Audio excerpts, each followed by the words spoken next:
नमस्कार, मैं वर्णिका और आप देख रहे हैं न्यूज लाइव। यूपी में बिजली हुई महंगी, अगले महीने से 10% बढ़ा हुआ आएगा बिल। बीते कुछ हफ्तों में दूध, पेट्रोल, डीजल, सीएनजी आदि के दाम बढ़ने के बाद अब उत्तर प्रदेश में बिजली महंगी हो गई है। यूपी में अब अगले महीने से बढ़ा हुआ बिल देना होगा। यूपी पावर कॉर्पोरेशन लिमिटेड ने बिजली बिल में 10% एक्स्ट्रा चार्ज लगाने का फैसला किया है। यह राशि फ्यूल सरचार्ज पर बढ़ोतरी के कारण बढ़ाई गई है और बढ़ा हुआ शुल्क जून महीने के बिजली बिल के साथ जोड़ा जाएगा। इसके चलते उपभोक्ताओं को अपने नियमित बिजली बिल के अलावा 10% अतिरिक्त धनराशि भी देनी होगी। पावर कॉर्पोरेशन के इस फैसले का असर प्रदेश के लाखों घरेलू, व्यावसायिक और अन्य श्रेणी के बिजली उपभोक्ताओं पर पड़ेगा। बिजली विभाग का कहना है कि बिजली उत्पादन और खरीद में आने वाली अतिरिक्त लागत की भरपाई के लिए फ्यूल सरचार्ज लगाया जा रहा है। इसके तहत बिजली बिल में अलग से शुल्क जोड़ा जाएगा। सेना प्रमुख जनरल उपेंद्र द्विवेदी का बड़ा बयान, ऑपरेशन सिंदूर 2.0 की तैयारी में जुटा भारत। भारतीय सेना प्रमुख जनरल उपेंद्र द्विवेदी ने कहा कि भारत अब ऑपरेशन सिंदूर 2.0 की तैयारी कर रहा है और पहलगाम आतंकी हमले के बाद पाकिस्तान की कार्रवाई के जवाब में अपनाई गई सैन्य रणनीति अभी भी वैसे ही चल रही है।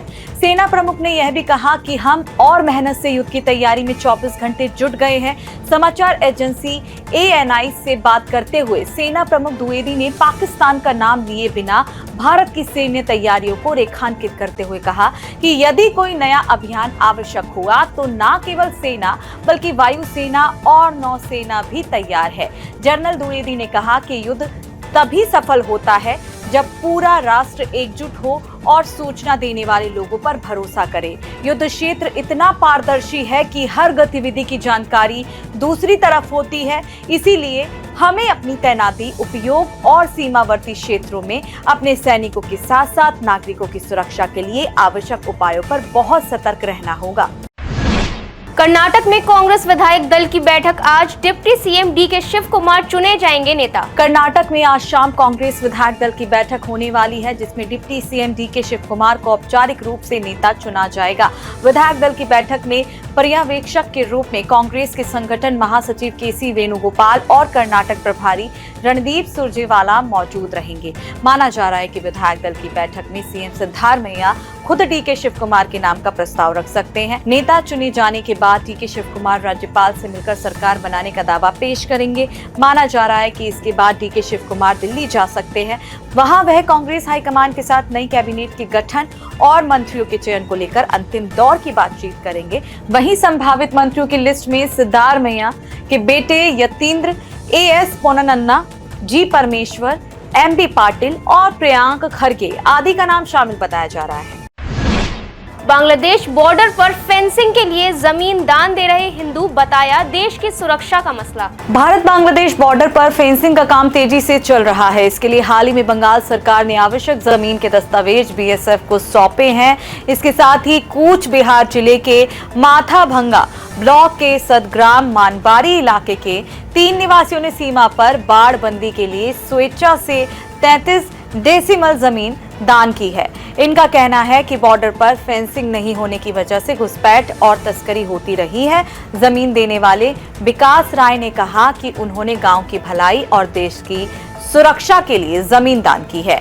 सीमा पर बाढ़ लगने से घुसपैठियां नहीं आ पाएंगे। पहले जब बाढ़ नहीं थी तो बांग्लादेशी नागरिक यहां आकर रात में मवेशी चुरा ले जाते थे और सामान भी उठा ले जाते थे। अब पश्चिम बंगाल में बीजेपी सरकार बनने के बाद भारत बांग्लादेश सीमा पर बाढ़बंदी का काम तेजी से किया जा रहा है।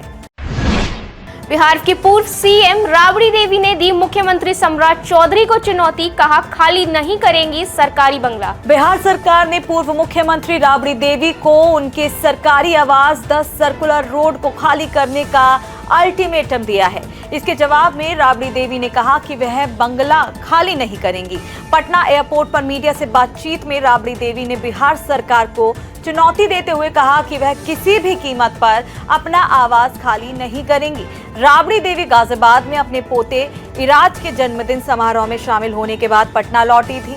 एयरपोर्ट पर उन्होंने कहा कि सम्राट चौधरी जितना भी फोर्स बुलाकर मकान खाली करवाना चाहें, मैं मकान नहीं खाली करूंगी। इस पर बीजेपी के प्रदेश प्रवक्ता नीरज कुमार ने कहा कि यह जंगल राज नहीं है, यहाँ कानून का पालन करना होगा। नीरज कुमार ने कहा कि इलाज कराने के लिए सिंगापुर जाते हैं, पोते का जन्मदिन मनाने के लिए दिल्ली जाते हैं और जब लूटने की बारी आती है तो बिहार चले आते हैं। यह सब नहीं चलने वाला है, कानून का सम्मान करना होगा। ईरान युद्ध को लेकर राष्ट्रपति ट्रंप की बैठक बेनतीजा, कहा नष्ट किया जाएगा ईरान का एनरिच्ड यूरेनियम। अमेरिकी राष्ट्रपति डोनाल्ड ट्रंप ने व्हाइट हाउस के सिचुएशन रूम में 2 घंटे बैठक की और बिना किसी निर्णय के ही बाहर निकल आए। यह बैठक ईरान युद्ध को खत्म करने के लिए संभावित समझौते पर चर्चा के लिए बुलाई गई थी। न्यूयॉर्क टाइम्स की रिपोर्ट के अनुसार हालांकि समझौता करीब है, लेकिन ईरानियों के लिए पैसा जारी करने जैसे मामलों पर अभी भी विचार विमर्श चल रहा है। वहीं ट्रुथ सोशल पर पोस्ट में ट्रंप ने कहा कि ईरान स्ट्रेट ऑफ हॉर्मुज में बिछाई गई माइंस को हटाएगा, अमेरिका अपनी नौसैनिक नाकेबंदी हटाएगा और जहाजों की आवाजाही शुरू हो जाएगी। ट्रंप ने यह भी कहा कि ईरान के अत्यधिक एनरिच्ड यूरेनियम को बाहर निकालकर नष्ट कर दिया जाएगा और अगले आदेश तक पैसों का लेन देन नहीं होगा। ट्रंप उन रिपोर्टों का जिक्र कर रहे थे जिनमें कहा गया था कि ईरान बातचीत से पहले जब्त की गई 12 अरब डॉलर की संपत्ति वापस करने की मांग कर रहा है। वहीं ईरान के विदेश मंत्रालय के प्रवक्ता इस्माइल बगाई ने कहा कि अमेरिका के साथ अभी तक कोई समझौता तय नहीं है, लेकिन दोनों पक्षों के बीच संदेशों का आदान प्रदान जारी है। अमेरिकी राष्ट्रपति ट्रंप की बेटी भारत के दौरे पर, दिल्ली में अक्षरधाम मंदिर और आगरा में किया ताजमहल का भ्रमण।